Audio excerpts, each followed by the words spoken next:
3 months ago, I was working a work from home administration job, nice people, regular income, salaried. And then 2 months ago, I decided to quit. Last year, something just felt consistently off. This admin job was the first time I've ever had a 9-to-5 job, and it's an adult job, it's a corporate job, it's something that everyone gets at some point, right? And in the beginning, it was really nice to have that stability coming in every single month, and I'll tell myself that I've still got time to do all the stuff that I want to do, right? So it's win-win. So what's the problem? Exactly. What is the problem? Surely this is an aspirational job. That's what I'd keep telling myself. This is perfectly fine, and I'm ungrateful for moaning. It's easy. I can spend time at home with my loved ones, with my cats. It's money. And that persuasion to myself in my mind of why I should keep that job is the reason why I couldn't quit. I was immobilized for so long. So here's why I quit. Number one, money. Even though my income was stable for the first time ever, I'd somehow be struggling for money even more than when I was self-employed. My salary was pretty much minimum wage, and I think the number of the year sometimes sounds more exciting than the reality of what that paycheck ends up as every single month.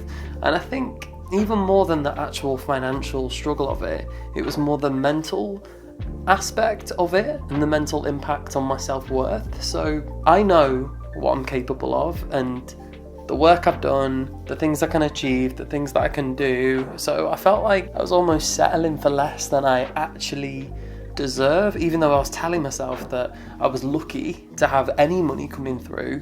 Things could be worse, which I now realise is a mentality that I don't want to live by. I don't want to live by that mentality that things could be worse and just settling for that when I know it doesn't make me happy. But also I think by having that regular income coming in, I was spending more. I was less cautious than when I was self-employed. When I'm self-employed, I'm a little bit like, I know what I can afford based on how much work I've got that month, for example. So I know if I can splurge a little bit more, if I can treat myself to something.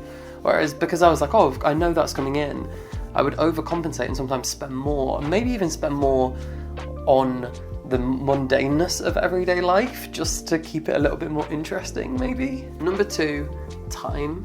Booking off time caused me such major anxiety, and something that's normal for so many people around me, my partner, my friends, is something that I hear all the time, like I'm booking off this, I've not got that many days annual leave. But I just struggled so hard with it, and I don't know why. The idea that I have just a certain set few days a year to ask permission to have an appointment, it just felt really stuck, and this idea of doing this forever, this mentality of having set days forever, maybe accruing an extra day's holiday over like years of service, it just made me feel even worse. And whereas when I'm self-employed, I'm in complete control of what I can do and when I can do it, and I don't need to ask permission to go for an appointment or do a trip or book that job that I actually want to do. Number three, passion. As much as I weirdly enjoy being organised and sending emails, which is something that I do weirdly enjoy, I'm ambitious about life and passionate about a lot of things. I'm a bit about myself, I'm an actor, I love film, I love music, I'm a musician, I'm a singer-songwriter, I write, and I have a small wedding videography business that sort of passes me by. I lead drama and music workshops as a way that I sort of earn incomes. I'm resourceful, and I love all of these things, and I do have a lot of ambition for things that I want to achieve further on with those things. And I kind of felt like this was almost saying to myself, even though it wasn't, but it felt like I was saying to myself, it just felt like less things were possible. Not only that, but I've succeeded in the things that I've done, and there's been receipts that have given me self-validation in those things over time, and I've got a lot more self-confidence in what my talent is and what I can do. So it felt like I was spending a lot of time, sending emails and doing this corporate job that didn't have a lot of meaning, and clicking all these buttons.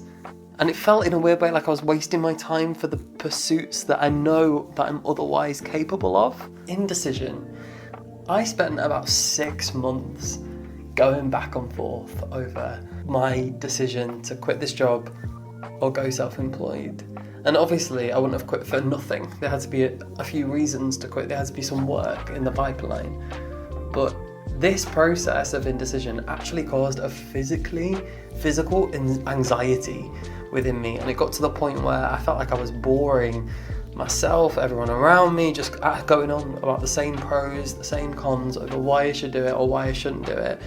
And eventually everything aligned and I was starting to book some more self-employment work again. I was getting a lot of requests for things again, and it felt like, okay, things are happening, and it felt like the world was telling me in a way to just make the decision and commit to it. And it was giving me the signs that, as grateful as I maybe should be to have a job, this isn't for me and this isn't my path.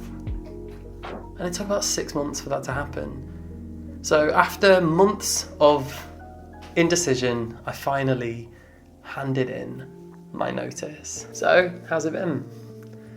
I've been waiting for this feeling that I've made a mistake, waiting for this worry that my salary's not coming in and that I've made a big mistake. But it hasn't, and it feels pretty amazing.